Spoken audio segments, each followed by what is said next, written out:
started, I'd like to thank everyone for being here today. This investigation obviously crossed multiple jurisdictions and even state lines.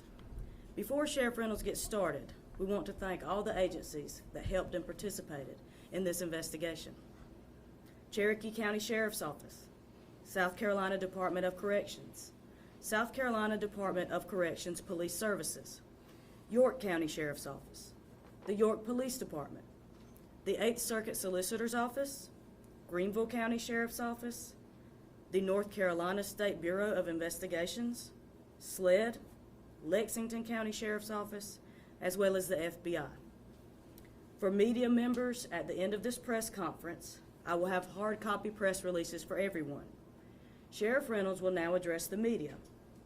At the conclusion, the sheriff is willing to answer a few questions, but please keep in mind that this is an ongoing investigation, so the information we can release at this time is very limited.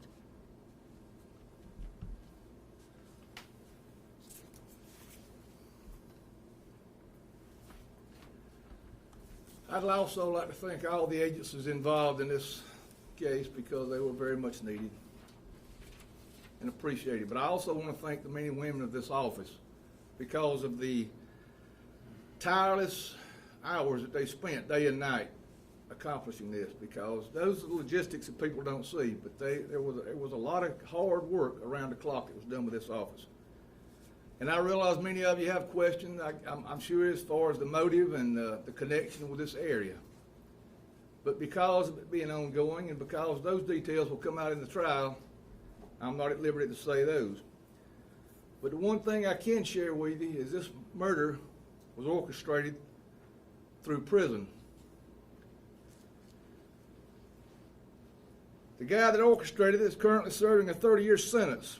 This was only accomplished by the gangs having access to contraband telephones. One life too many is a tragedy. This young lady's death is a complete tragedy and obviously one too many. I hope this tragedy brings to light the seriousness of this issue. Contraband cell phones are not only dangerous to the public, they're dangerous to the other inmates in some cases, but mainly what my concern is, it's the officers that are there to protect them and keep them housed. It puts all people at risk. Contraband cell phones. A quick, if you could go on and search this, they put a correctional staff at risk. In 2010, Captain Robert Johnson, now retired from the South Carolina Department of Corrections, was shot numerous times in his home as a result of an assassination attempt. A quick Google search of this case will show how much contraband cell phones played a role in orchestrating the shooting of Captain Johnson. Director Brian Sterling from the South Carolina Department of Corrections has been fighting an uphill battle. I've been at other press conferences where he has spoken on this. Common sense would tell us if the cell phones won't work, they will be of no use to the inmates. Unfortunately, the solution is not that simple. The U.S. Attorney for South Carolina, Sherry Lyden, has said the only way to stop the threat of illegal phones in prison is to disable the cell signals, something which is currently prohibited by federal law which dates back to 1934. Only Congress can amend this law. It's my understanding a bill was recently introduced in the U.S. House of Representatives. Arkansas Senator Tom Cotton and South Carolina Senator Lindsey Graham have introduced legislation in the U.S. Senate that would help change current law regarding this. Their bill is titled the Cell Phone Jamming Reform Act. I can't help but think if this bill had already been enacted that Ms. Dodge would not have met this end. I want to publicly offer my appreciation and support to Director Brian Sterling and Senator Lindsey Graham and Senator Cotton and anyone else who is pushing for legislation to help jam these signals out of prison. The people behind these walls are not law-abiding citizens. They're there for a reason. A majority of them are violent and extremely dangerous. We need to do everything in our power to help stop this. Because by not stopping it, we're enabling them. And when these people are put behind these walls because of their actions, they should not be enabled to continue as in this case, the hideous operation that they're conducting.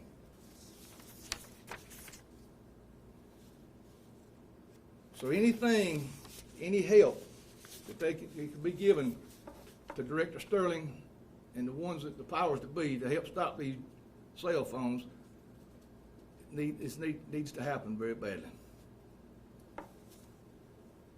So if any of y'all have any questions, whatever I'll make an answer. What are some ways that these phones are getting into the jail?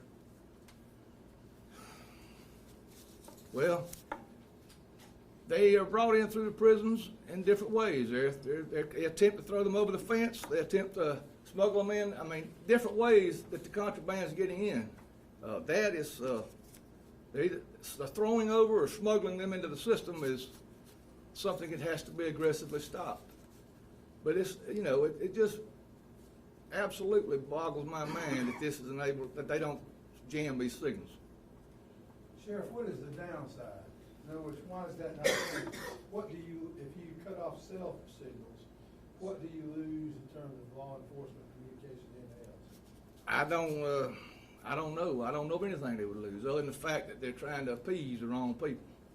Obviously, this law that you mentioned that's on the books wasn't written for cell phones because there wasn't any in 1927 when there was. They were still using smoke signals probably close to then, but the fact of the matter is, the good outweighs the bad tremendously. So they're in a reasonable mind. These people are put in prison for their actions. They're not to be abused, but they're also not to be enabled. So this enabling these people to conduct their activity as they are is ludicrous. Do you believe Michelle Dodge would still be alive if it weren't for these cell phones? There is it's very likely, most likely she would be, because this hit was, as I said, was orchestrated out of there by an individual that has nothing to lose. He's serving a 30-year sentence, and what does he have to lose if he wants to reach out and get revenge? So it's ridiculous, and I don't know why anybody could not be ashamed of themselves that aren't. It's not fighting to stop this. Have there been any additional arrests? In this case, Yeah. I think we have 8, 9 folks that we've arrested so far, and it's ongoing, so there may very well be more arrests coming. Yes, ma'am. Can you explain how they all knew each other? Other than the illicit life they live, drug-related, these people I have found in this job, that they all seem to come across each other's path in this meth trade. So basically through the drugs is how they knew each other. If you could say something to the person who is helping these inmates get these cell phones or get any items contraband, what would you say? I hope one day they find themselves sitting in there wanting to phone themselves, and I hope they can't get it. That's what I hope. All of them. Anybody that's connected with this case, connected with these cell phones going into these prisons, or these people that have no value on life, I hope they all go to jail. How were you able to find out that cell phones played a part in this investigation? What led to that? Well, I can't go into the investigation itself, but it was the conducting of the interviewing of all these. It's kind of like threads you pull, and it's the conducting of the investigation of the question of this individual into this individual, and it runs. That's why I say the men and women of this office stayed up night and day following leads from one county to the next, even out of state. So the logistics of this thing is unbelievable what these guys go through. What part did the vehicle play in this? Or vehicle, once that was brought back here? I can't go into any detail on that, but what I want people to understand is that the cell phones in these prisons is where all this is where the dot started, with the cell phone use in this prison on a contraband telephone. Had it not been for that, this could maybe have probably never been orchestrated and started in motion. I mean, it's just so sad and so simple to step up and do what's right. You said everyone knew each other through like illegal drug activity. Is that also how they knew Michelle Dodge, or how did? All these individuals, drugs touch all these people some way. Whether it's standing face to face or hand this to him to hand to you, there's always a connection with all these people. And that's the connection to Dodge as well. Well, they could have very possibly. I mean, whether she knew every one of these individuals, I can't answer that, but I feel sure that it's very likely that because of the drug trade and because of the use of the drugs, that they were paths crossed that intertwine these people. You thanked a lot of agencies, including other agencies from around South Carolina and federal agencies. Can you Can you speak a bit towards the, speak a bit about the breadth and kind of the scope of this investigation?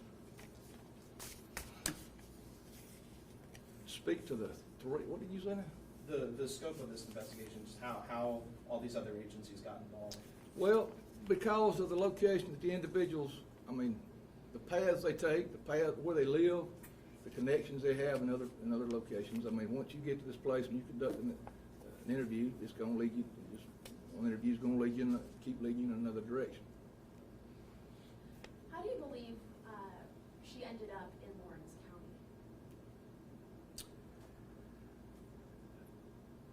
County? Other than the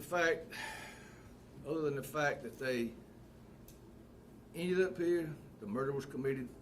To try to touch on all that, I'm sure facts like that will come out in a trial. The trial is held. They will be, those kind of points, the reasonings will come out. The motives, the connection with Lawrence County.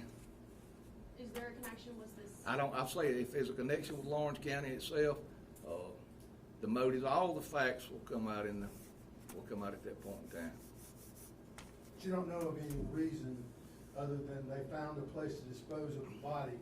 There wasn't a contact in Lawrence as far as you know? We don't know, I mean, at this point in time, I can't relate to any specific. Now, I guess the phone calls that they're able to make through the jail phones, how is that different? Could that be orchestrated through a prison phone? Well, those calls are recorded, and plus they're controlled to the point that would be, it's not the same, you know, so it's totally a different atmosphere. This isn't the first time he's orchestrated things from prison, is it? My understanding, this guy has been involved before in maybe some drug deal. So the thing is, these people going back, this is, the SCDC, they deal with all the bad guys in this state, and this multi-jurisdictional problem. That's why I appreciate all the help from all the agencies. And it just allows this to work across this state so ridiculously well for them. I mean, you're enabling the bad guy to have, you know, you hear me now? They can just reach all the way across the state, and it's unheard of. It's just ridiculous. Thank you, Sheriff. Thank you. Thank you.